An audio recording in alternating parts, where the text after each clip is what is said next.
Let's look at the classification of atrial fibrillation. Once we make a diagnosis of atrial fibrillation,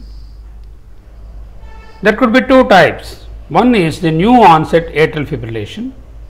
The other is the chronic atrial fibrillation, which is there for a long time.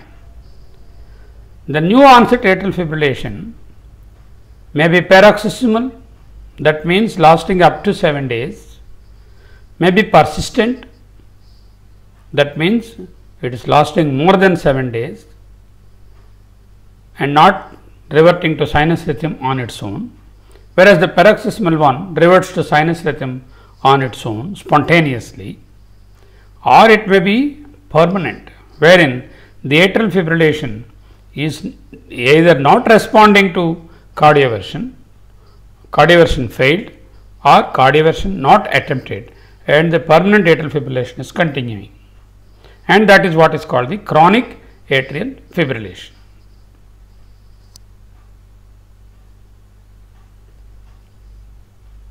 The types of atrial fibrillation, as already discussed in the previous slide.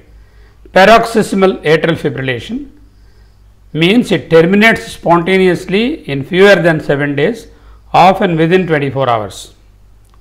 Persistent atrial fibrillation, when it terminates either spontaneously after 7 days or following cardioversion, but lasting for more than 7 days and becoming sinus rhythm either spontaneously or by cardioversion.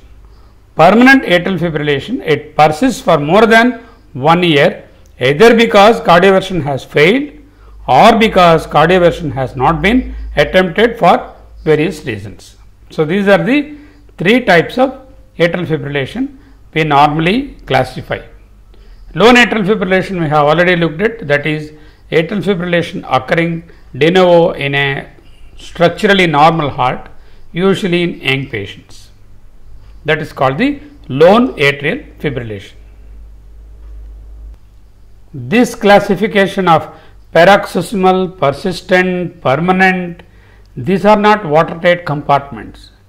A new onset atrial fibrillation may end up as paroxysmal and then revert spontaneously, or may persist for more than 7 days, or may become permanent and not available for cardioversion or cardioversion not attempted, or new onset atrial fibrillation straight away may become permanent, or the paroxysmal one may become persistent, persistent one may go to paroxysmal.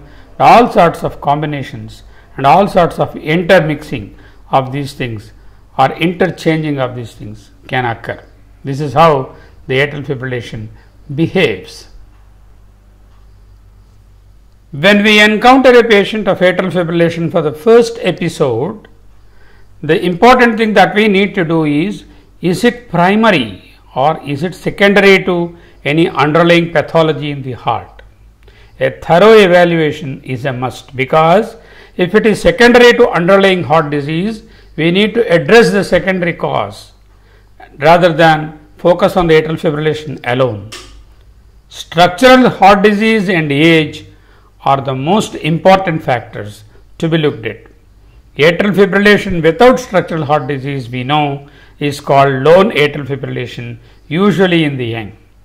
Mitral valve disease, aortic valve disease, hypertension, coronary artery disease, left ventricular dysfunction, dilated cardiomyopathy, hypertrophic cardiomyopathy, pulmonary embolism, atrial septal defect, increase in thyroid function in the form of hyperthyroidism, all can contribute and cause atrial fibrillation.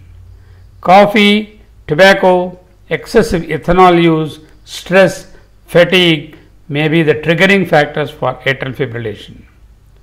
Sometimes no organic heart disease can be found, no WPW syndrome is there, then you have to address the precipitating factors and observe for recurrence of atrial fibrillation.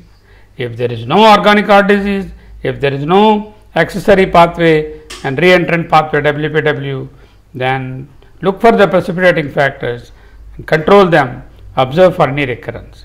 If there is underlying heart disease, anticoagulation, rate control, rhythm control will be needed which we will be discussing in our subsequent slides. Paroxysmal atrial fibrillation.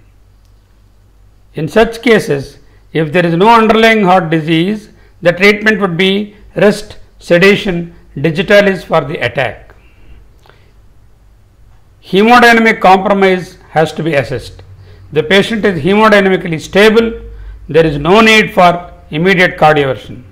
If there is hemodynamic instability, the patient is in shock, severe dyspnea, fall of blood pressure, then of course fall of oxygen saturation, he requires immediate electrical cardioversion. Hemodynamically and dynamically stable patients, rate control, anticoagulation, and if necessary, rhythm control can be attempted. Beta blockers, metoprolol particularly, or carvedilol, calcium channel blockers, particularly diltiazem and verapamil, flecainide, propafenone IV may be given to control the rate. If there is no structural heart disease, flecainide and propafenone are preferred. Amiodarone is preferred in patients with heart failure, with dilated cardiomyopathy, with structural heart disease underlying. Sotalol, a beta blocker, is preferred in coronary artery disease and hypertension without LV dysfunction and LVH. Sometimes catheter ablation and Mays surgical procedure may be required in refractory cases of paroxysmal atrial fibrillation. But in general, paroxysmal atrial fibrillation do not require heroic measures like catheter ablation or surgical procedures, and simple rate control, beta blockers and anticoagulation will suffice. But of course, we have to look for the underlying structural heart disease. Chronic atrial fibrillation. Ventricular rate control and anticoagulation are the best modalities that we have to use. Cardioversion may be needed only in hemodynamically if it is beneficial to the patient. If we see any hemodynamic benefit occurring by converting into sinus rhythm, then only we should take up cardioversion. Either pharmacological or electrical DC cardioversion can be tried. Usually, no more than one attempt of DC cardioversion is tried. Reverting to sinus rhythm did not give extra benefit in the so-called very big trial called the FIM trial. Long-term anticoagulation is a must for all cases of chronic atrial fibrillation. Of course, we have to risk-benefit ratio, we have to titrate risk versus benefit, we have to see risk of anticoagulation in the form of bleeding, and then benefit in the form of preventing thromboembolic complications. We have to outweigh and see whether to give anticoagulation on a long-term basis or not. Catheter ablation to His bundle and then totally ablating the AV nodal conduction and making the ventricles independent and then giving them a pacemaker implant will be a procedure of choice in refractory cases. Only in very refractory cases, as it makes the patient a pacemaker dependent. This particular procedure of His bundle ablation is not normally advocated because it makes the patient pacemaker dependent.